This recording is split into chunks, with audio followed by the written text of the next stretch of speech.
Welcome to the Tech Talks Daily Podcast, where you can learn and be inspired by real-world examples of how technology is transforming businesses and reshaping industries in a language everyone can understand. Here is your host, Neil C. Hughes. Welcome back to the Tech Talks Daily Podcast, and man, do I have a great guest for you today. Technology pioneer and entrepreneur Andrew Budd has been recognised by the Queen in the New Year's Honours List with a CBE for services to export. But more than anything, he's just a great guy armed with stories that you could listen to for hours. And Andrew is the CEO of London-based biometric and facial authentication company, iProov. And he is also the chair of the Mobile Ecosystem Forum, MEF, which is the global trade association of mobile content and applications industry. But today, I want to find out a little bit more about the threat of deep fakes online and how iProov can determine real from fake people online. And after hearing most recently that the company has been at the centre of a lot of a nationwide debate around the introduction of things like COVID status certificates and the interoperability of vaccine passports internationally, after iProov announced plans to develop technology for vaccine certificates, having received a grant from Innovate UK to fund a pilot project. After hearing all this, it seemed like a no-brainer that I had to get Andrew on the podcast as soon as possible to find out more information. I suspected there was a few stories here, and when I did dig a little bit deeper, I also noticed that he was a new entrant on the Daily Telegraph's Tech Hot 100 list, highlighting the importance of their technology during a pandemic. So we have lots to talk about, many stories to share. So buckle up and hold on tight as I beam your ears all the way to London so we can speak with Andrew Budd, CEO of iProov. So a massive warm welcome to the show. Can you tell the listeners a little about who you are and what you do? Good afternoon, Neil. I'm Andrew Budd. I'm the founder and CEO of London-based iProov. We are world leaders in the assurance of the genuine presence of online users. In other words, we make sure that when a person is online, that they are a real, genuinely present person, the right person, a real person, and present right now. Whether they're creating a digital identity or whether they're using that digital identity, we make sure that a flesh and blood person is there. And that's very different from checking a digital identity or something like that, which is the digital reflection of a person. There is that moment when you have to couple a real person to their digital identity, and that's what we do. And we do it for governments and banks and healthcare organizations and digital identity organizations all over the globe. And it's so needed right now. A quick look on Twitter, and I'm convinced that half of the people on Twitter are in fact just bots. But you have been on an incredible journey. In fact, before we started recording today, I've got to bring this up. I learned that you recently picked up a CBE. I mean, can you share the story behind that? I literally picked it up from a velvet cushion in St. James's Palace from the Princess Royal, Her Royal Highness Princess Anne, and it was absolutely smashing. It was a huge surprise. I received it for services to export in science and technology, which kind of was nice because iProov has established itself worldwide as a major service provider in places like the United States and Singapore and Australia. In my previous business, Mblocks, which I founded in 1999 and built to be the world's largest provider of enterprise to consumer text messaging. That was a truly international business as well. But you know, Neil, it's a very strange thing because one is used to, for those of you listeners who aren't United Kingdom listeners, there is this honours system, and the CBE is awarded to the great and the good, the people who matter in the country. And when you're a struggling entrepreneur, you're not a member of the great and the good. You don't feel like you matter to the country. You're struggling every day with the challenges of building a growth company. So when somebody says, actually, you're part of the establishment, you kind of look past and go, who are you talking about? Who, me? It's a tremendous, and I think it's actually I was completely thrilled, I have to admit, but I think it's also a great tribute to the way that the honour system works in the UK, that even someone like me could receive such a high honour, for which I'm immensely grateful, and frankly was a tremendous morale booster for the whole company. Yeah, it's an incredible story behind that, and you sure deserve it. But the thing is, one of the questions I always like to ask on the podcast very early on is, I think very often we only celebrate our current successes, but not the journey that got us there. And so can I ask that you share your origin story, where your passion for technology came from, and what it was that put you on the path you're on today and picking that CBE up? Oh, thank you for asking me that, Neil. And I'm so glad that this is a 4-hour podcast. Look, to keep it brief, I'm an engineer by background. I studied engineering. I graduated in engineering. Engineering for me is a passion and a whole belief system. And I did start out actually in the nuclear fusion business, an area that is suddenly coming back into fashion again. But very quickly, I got into the advent of microprocessor technology, and in the late 1980s. I became involved with and ultimately the leader for the world's first consumer digital wireless telephone. I have it behind me on my bookshelf at home, a thing the size of a small house brick. But that the idea, it was an incredible idea, Neil. You could make and receive telephone calls without a wire. Unbelievable, incredibly life-changing. This is 1989. And from there, I went to work for the world's second largest computer company after IBM, a business known as Olivetti, which only people of a certain age will even remember existed. So I went to a town called Ivrea in northwest Italy, which was the headquarters of this business. And I founded its mobile communications business. I built the world's first licensed band wireless LANs. Great technology, shame about the timing. We launched it only 7 years before anybody actually wanted one of such a thing. But I was also one of the founding team for Italy's first private mobile phone network, Omnitel Pronto Italia, now Vodafone Italia, which was one of the most exciting things that I ever did. So, and that was designing a cell phone network for a whole country. Which was, if you can make a phone call on the top of a mountain or a glacier while skiing in Italy, you can thank me. I mean, you can also thank Francesco Caio, who built the damn network, but that was a different thing altogether. And so I moved imperceptibly from being a technologist to being a leader of technologists to being a businessman. In the late 90s, after I came back to England, I was the global marketing director for a distributor of internet technology. The fascinating thing at the time was that I didn't know what any of those words meant. I had no background in marketing. I had no background in channel distribution. And I had no background in internet technology. But even so, somebody entrusted me with this role, and I learned a great deal of it and ended up giving keynotes at the Eurochannel's 1997. I still have the T-shirt, and that taught me a great deal about go-to-market strategy, which was very valuable. And then I got in by a complicated route. I got into text messaging. A technology that everybody else had written off and I could see was going to be the future. When you're an entrepreneur, one of the most exciting moments is when you can see that something's about to happen and all the big capital is off chasing butterflies. Yeah. And that was what happened in 1999. I went to Telecom 99, the last of the great telecoms fests. It was obvious SMS was about to explode as a commercial tool, and everybody was investing in WAP. Mobile Internet 1.0. Yeah. If you were aged over 35, it was enough that you picked up one of these prototype WAP phones and played with it for 90 seconds and you knew it was going to fail. And yet that was where all the capital went, which meant that an impoverished entrepreneur living on little more than boiled newspaper could actually found a business in SMS and get away with it. And that's what we did. And that's where mBlocks came from. And we grew it to be the world's largest process provider of enterprise to consumer text messaging. It was bought in 2016 by what is now Cinch, which is now a multi-billion-dollar business in that area.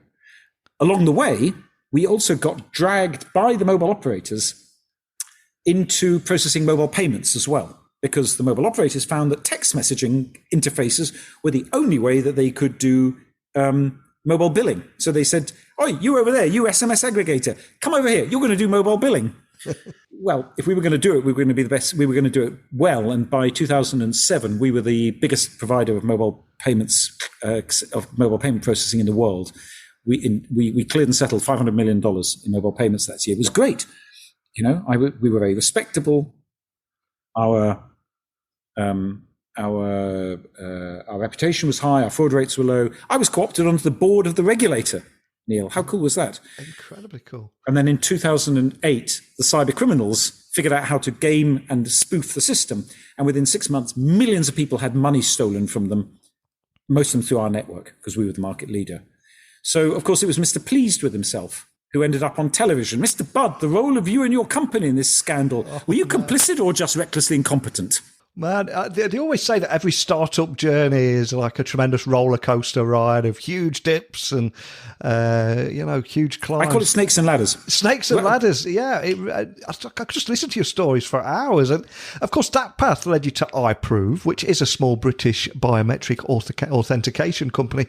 But it's also working with the NHS and governments around the world. But can I just ask that you set the scene and tell me a little bit more about the kind of problems that you're solving for your customers? Well, it's exactly the problem that I learned about all those years ago. What I learned from that rather horrible experience was that authentication, easy, simple, effortless, but very strong authentication really mattered. So people sometimes say, what's your goal in this business? My answer is not to be on television again in quite that way. So I as a result of that experience, I went away and I thought about how can we create a way of assuring the genuine presence of a purported customer in the simplest, easiest, and most secure way. And I thought about it for a year, and I invented the technology that underlies iProov. And I suddenly realized that I hadn't solved the problem about mobile payments. I had come up with a solution to one of the biggest, perhaps the biggest problem that afflicts the online ecosystem. How on earth do you create trust in a remote user? And that was a big and exciting and valuable enough problem to keep me interested for the next 10 years. And that's where iProov comes from. And now, of course, we're all carrying around literally hundreds of passwords that we're supposed to remember. But biometrics is solving many of those problems. I think many people listening, wherever they are in the world, will admit that they don't know all the passwords, but their thumbprint or their facial recognition will help them get access to anything that they need at all. I'm curious, though, how do you see the role of biometrics playing in society and, of course, in a post-COVID world in a wide range of industries? I think biometrics are absolutely fundamental to the future of people's identities on the internet. Because in the end, what trust doesn't reside in smartphones or bits of information. Trust resides in real people. It resides in creatures of flesh and blood. It's people who take responsibility for their actions. It's people that we can trust or not trust. And therefore, if you want to engage with people, give them access to information, give them access to services, you've got to make sure that you're dealing with the real person. And biometrics are a way of doing it. But I think what's misunderstood is people say, oh, face recognition. The recognition is the easy bit. The recognition of these things is the easy bit. The matching is now a solved problem. What matters is being sure that you're looking at a real person, because in a world of deep fakes and synthetic video and very high quality computing and screens, it's so easy to fake a victim's face that you have to know that when you think you're looking at the person you trust, you are actually looking at the person you trust, and you're not looking at a forgery of them, a moving, talking, completely realistic looking forgery of that person. And that's what we do. Our job is to make sure we're not looking at copies of people. People go, well, surely face matching matters. Look, your face is not a secret. The idea that my face is not a secret, just go onto LinkedIn and you'll find it. A few months ago, as I got pranked on one of our company's Zoom stand-ups. Every week the whole company gets together on a Zoom stand-up. And a few weeks ago, one of our technical teams, turned up as me. 5 people turned up as me, and they gave their reports as me. They cracked jokes. They cracked jokes. They made witticisms. They moved their faces with expressions. It was a very spooky experience for me because it looked like me, but it clearly wasn't me because I don't talk like that. I don't move my face that way, and yet it was me. It is a zero effort problem to forge somebody else in a way that a normal human being cannot even tell the difference. And that's what we're up against. If your face is special to you because the genuine article is unique, it's bolted to the front of your skull, It's on the front of your skull, bolted to your shoulders, and it ain't going anywhere anytime soon. And providing that you can show that your face is a genuinely present face, then it becomes one of the most secure ways of binding the world of digital, the world of your digital identity, the world of your digital attributes to you, the flesh and blood person. But the attackers, the bad guys, the crooks, the foreign intelligence services, the organized crime gangs, they're going to try and decouple that. They're going to try and make it look as though it's you when it isn't. And that's what we're up against. And we're up against it tens of thousands of times a month at the moment. It is an incredibly worrying prospect. I think it was a few years ago, the world of catfishing on dating sites, where someone would search for an attractive person on Google Image and add that to their own profile and pretend to be that person. That's where it began. But now, of course, with deep fakes, you can get, as long as you've got a bit of video footage, you can map the face. If you've got enough audio of that person, maybe you can match their voice as well. And as we progress forward, that's going to get more and more of a problem, isn't it? And going to need more solutions like what you guys have got here. I can't tell you how big a problem it's going to be. Yeah. You know, my experience in 2008 that I mentioned earlier is really telling. The fact that everything has been fine up until now doesn't mean it's going to be fine tomorrow. And it doesn't mean that it's going to all happen slowly. The technology for creating completely credible looking deepfakes of you from one photograph, not even a video clip, just one photograph, wow, of pasting that photograph on top of somebody else who can then be you is quite alarming. And our technology at the moment is the only technology in the world that is proven to reliably defend against, not infallibly, but reliably defend against the whole range of different ways in which someone can make it seem as though you're genuinely present when you're not. So how do you guys do that? Is there anything you can share about how you do that? Luckily it's a fully patented technology, and it's also extremely difficult to make it work, and it's very simple to describe. Yeah. What we do is we create a special code in our servers, and at the time of authentication we send it to the device, so that whoever controls the device can't predict it. That code tells the screen of the device to illuminate with a changing sequence of colors, which illuminates the user's face. And while that's happening, we send video of their face back to our servers. And in our servers, we analyze the reflection of the screen light from their face. The way that it reflects off their face tells us that they're a real person and not some sort of artifact. It confirms to us that we're looking at a real 3D, skin-covered, live, human face-shaped object, and not, say, a screen. And the sequence of colors that is reflecting realistically has to be the same as the sequence that illuminated the screen. If it's quite possible to create a face with a realistic looking illumination on it, you just don't know what the colors are going to be because they're only supplied at the time of authentication. And that means, and so we can, by looking at the spatial, spectral, and temporal characteristics of that reflection, we can tell that we're looking at a real person, that we look obviously the right person, a real person who's there right now. It's incredibly cool technology there.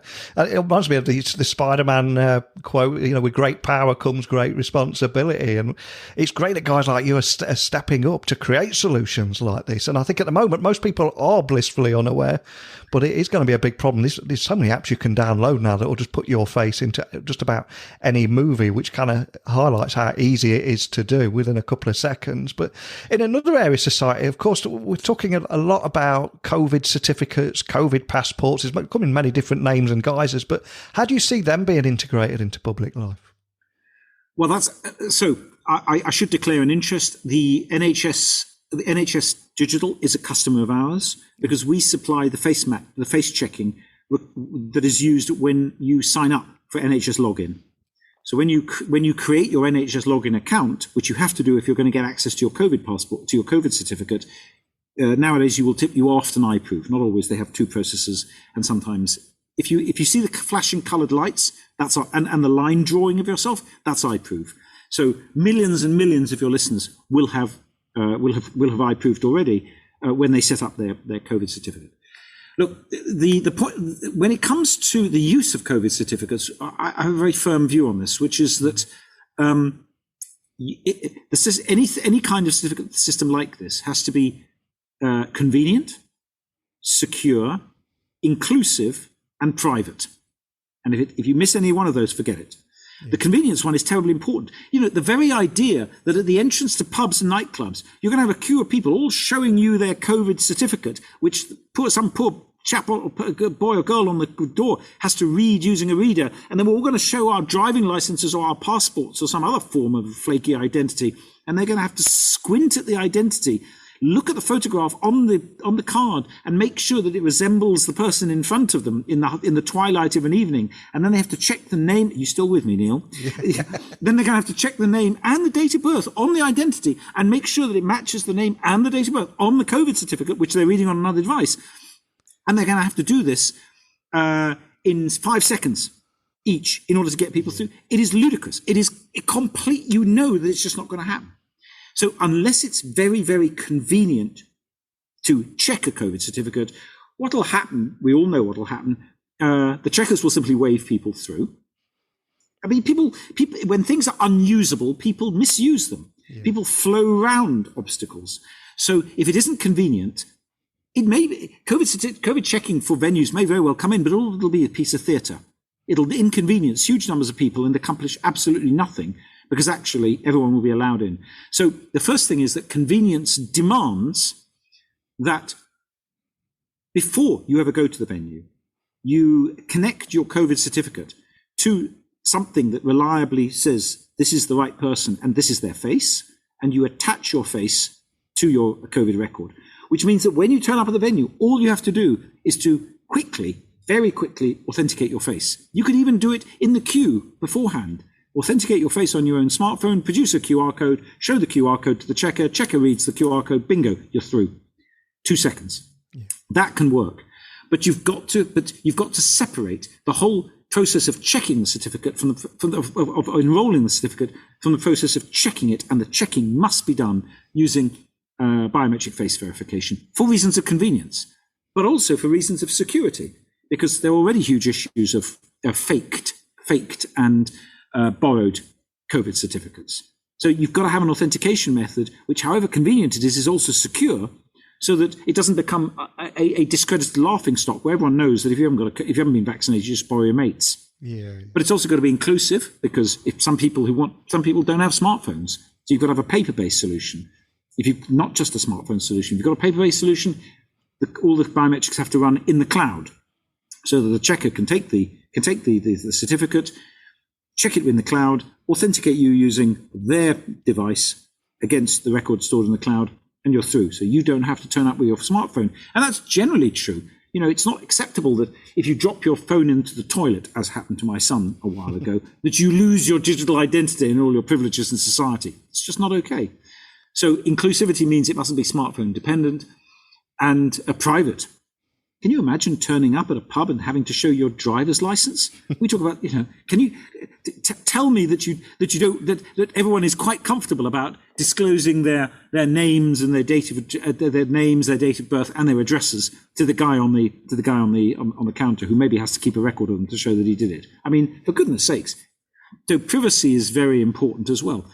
If those four things are in place, then I think that actually the use of COVID certificates as a way of helping to open up society in a way that is even safer than it would otherwise be may very well happen. Otherwise, I think it'll just become a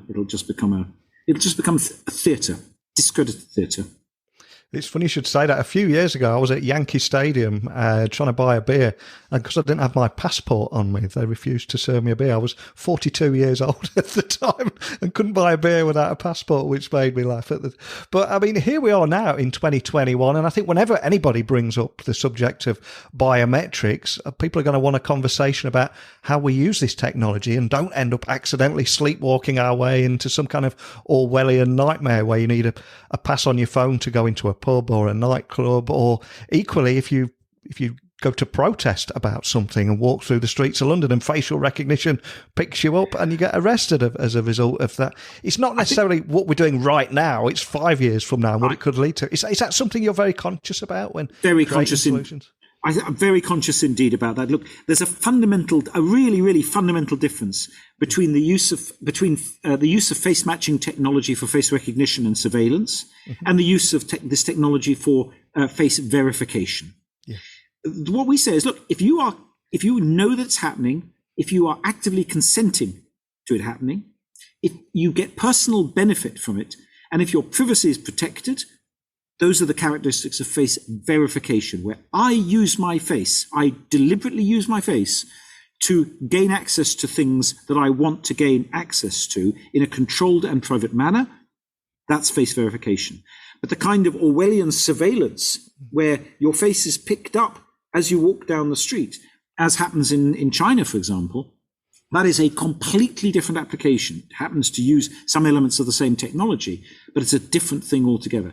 And we're very clear we don't get involved in face recognition or face surveillance at all. We are extremely careful to preserve the privacy of everybody who's involved in us. So one of the things is we insist, for example, that our customers, which are banks and governments and so on, they use a privacy firewall, which ensures that we never, ever have any means, we as iProov, never have any means of knowing who the face belongs to.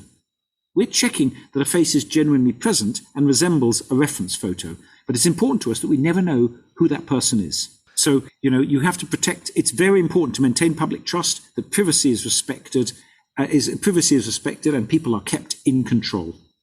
Yeah, I completely agree. And I think it's so important that we completely separate those two areas as well. And before you came on the podcast today, I was doing a bit of research. I noticed you did receive a grant from Innovate UK to fund a pilot project around vaccine certificates. I appreciate you probably can't share too much, but is there anything you can expand on where we are with that now? So that was very interesting. We worked with a partner called Mvine, who actually built the vaccine certificate, the COVID status certificate infrastructure. They're long-term experts in identity infrastructure and so on. And some trials were built that ran in care homes, in schools, I think also in some offices, which were extremely interesting, very instructive. You learn a lot just from seeing how people interact. They were trials. I think that the lessons learned will be very useful once these kinds of solutions become necessary in the economy at large. Yeah. Nobody does these for fun, but what's clear is that come the autumn, it won't be fun anymore. It will be a necessity, and we'll have learned what works and what doesn't.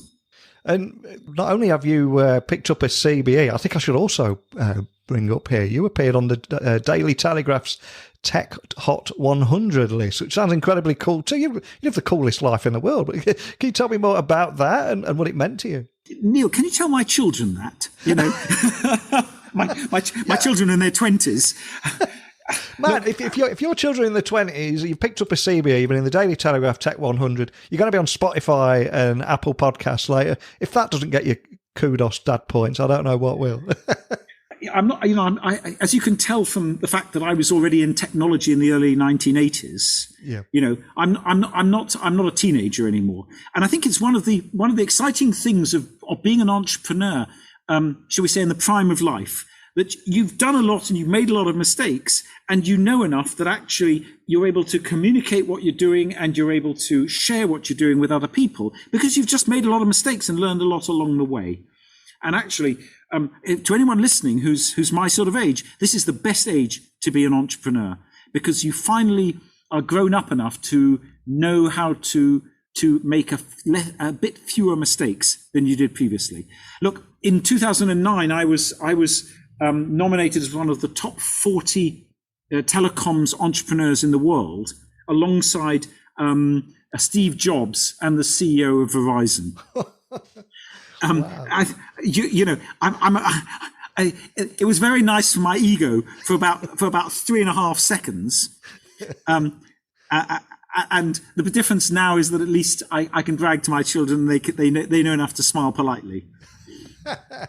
Look, in the end, these sorts of things are very, very nice, and I'm very grateful for them.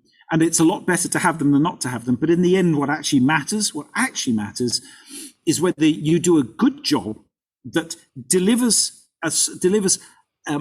things that make people's lives better, that keep you solvent, and a bit more, and that motivates your team to come into work every day knowing that they too are doing something worthwhile and exciting. That's, to me, the most exciting thing of all. My real ambition is that every member of iProov will talk about their experience in the company to their grandchildren. And just listening to your answers there, that is why you're so successful, so gracious and humble despite all your successes. But of course, this is just the beginning for you still, really. I mean, what does the future look like for iProov in the next 12 months and beyond? Oh, look, we're growing extremely fast. Yeah. COVID has accelerated the market for what we do by 3 years. 2 years ago, we were still in a derelict building in Waterloo whose roof leaked water, the lifts didn't work, there was no air conditioning, and the sound of jackhammers and dust came through the windows. And, we were a struggling startup and we all sort of loved it. We've come an enormously long way, and now we're looking to grow extremely rapidly on the world stage. Look, already the governments of the United States, the United Kingdom, of Singapore and Australia are our customers. We have major banks all over the world who are using us for onboarding. We are rapidly affirming ourselves as the root of trust for digital identity in many parts of the world. We are building a global company that can solve a very serious problem that matters to people and organizations all over the world and will continue to matter for decades to come.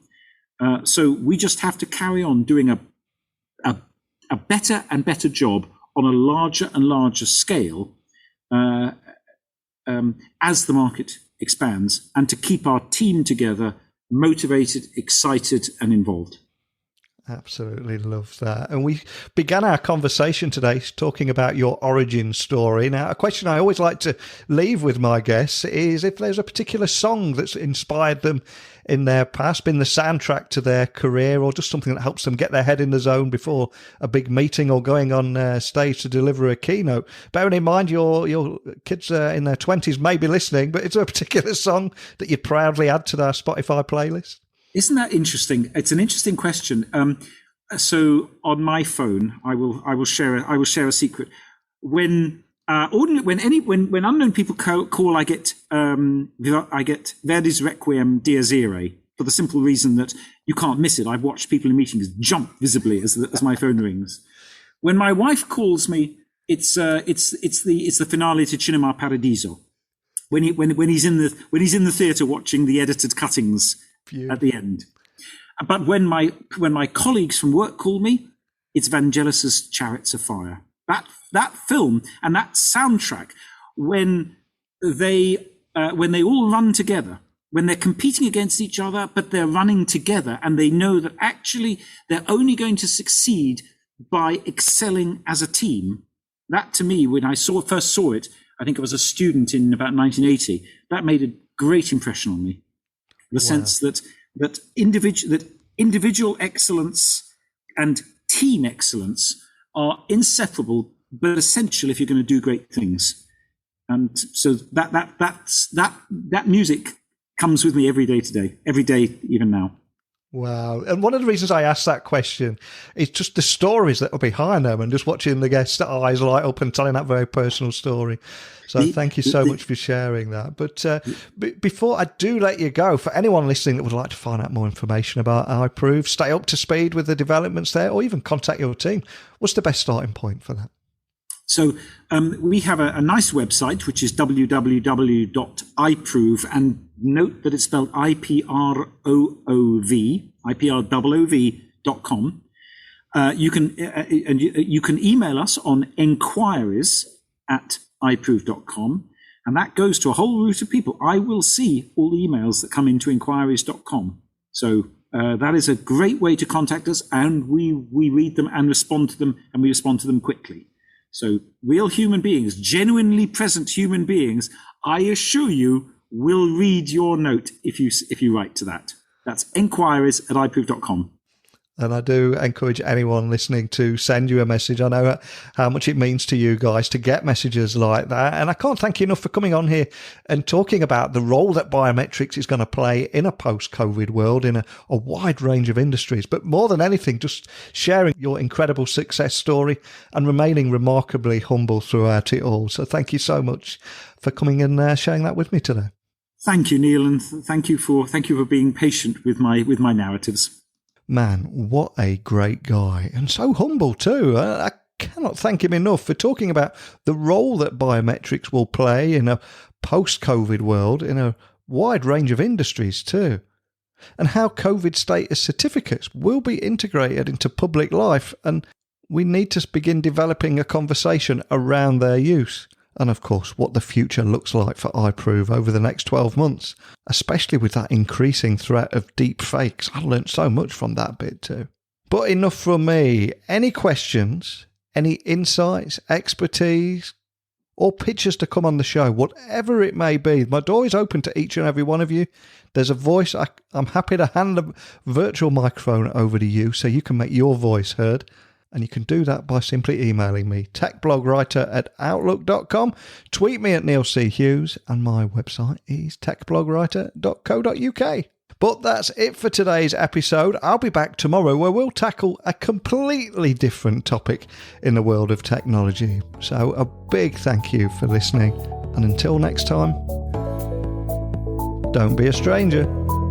Thank you for listening to the Tech Talks Daily Podcast with Neil C. Hughes. Remember, technology works best when it brings people together.